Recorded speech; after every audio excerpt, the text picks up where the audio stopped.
critical spot if you want to come and interview. And they took my phone interview and they asked me the same question which I had asked my program director 3 years ago. I laughed internally and I answered him that I asked the same question to my program director. So this is what the program director at Mayo Clinic asked me, that why do you think you are not matching even though you have a good profile?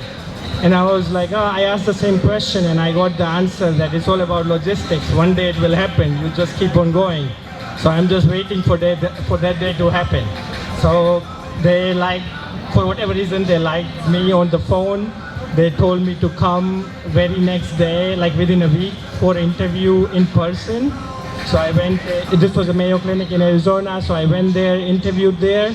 Within a week, I got a response that we like you, there you go, that's your PGY3 categorical. So finally I made it to categorical, and then the next phase of my life came. So what do program directors look into? Hard work, patience, persistence. Scores are important, but these are the other things which are important. Each and every attending should like you. They shouldn't be like, oh, he's not hardworking, he's taking shortcuts. Oh no. You have to be persistent about those things and keep on working hard towards your goal.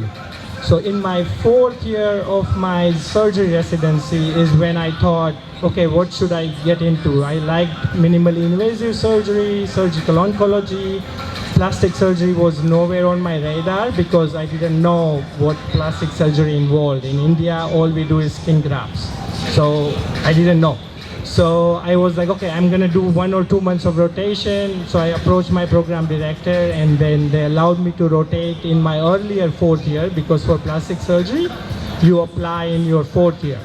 So I rotated, and again, being nice, humble, good doctor, hardworking, patience, persistence, some research, all that helped me there.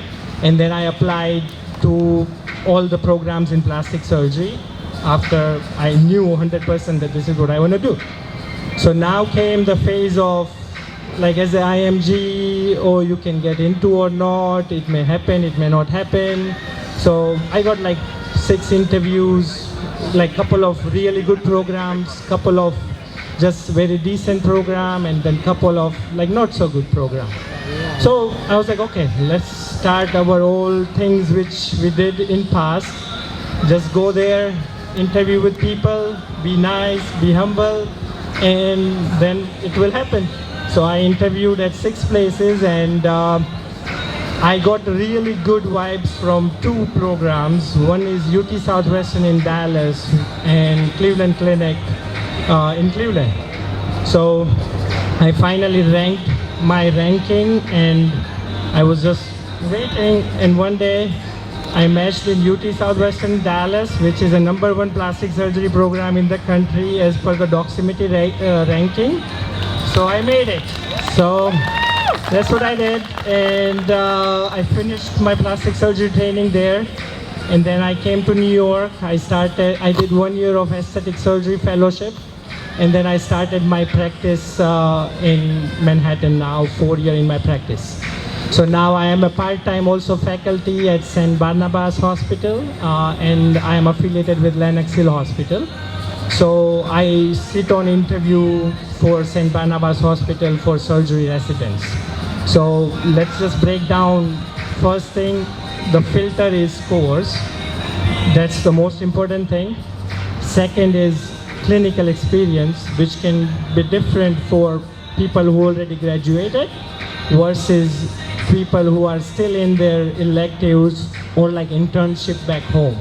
Because if you are still in your internship back home, then you can do hands-on electives, and that is a huge help in order to get into like good programs. And if you are already graduated, then you just do observership, externship, and then figure out your way in. The main thing is persistence. So now program directors look into scores, clinical experience, research. So those are the basic things. Then they would look into your extracurricular stuff, how you are giving back to society, how are your letters of recommendations, are you or someone who is a nice person first, then nice doctor, and then maybe nice surgeon after that. If you are not first two, even if you are best surgeon, it's not gonna help you. Okay, so first be nice person, be humble. Each and everyone is watching you, each and everyone is tracking you or judging you in some way. So be nice, be humble, you will never go wrong there, okay? And that's what your letter of recommendations will reflect. Then it's gonna be patience, knowledge, persistence, all those things, okay? So those are the things you look into. And basically, who wouldn't match is someone who doesn't have a good attitude towards just life in general, or like towards other people, or towards patients. So those are the big red flags, okay? So now, all this considering, there is a big push towards diversity, okay? So now program directors look into diversity stuff too. So if you are like from the minority race or oppressed caste or LGBTQ, just like be open and out so that program would know. And if you have any questions regarding that, or if you need any help regarding that, feel free to reach out to me. My Instagram is my first name Nilay, my last name Shah, MD. So it's NILAYSHAHMD. So any questions, anything in your preparation, all the topics about diversity, minorities thing, let me know and I can help you out in any way I can. Thank you for listening to me so attentively. I really appreciate that. And thanks for this big honor to talk in front of almost 800, 900 people and share my experience. Thank you.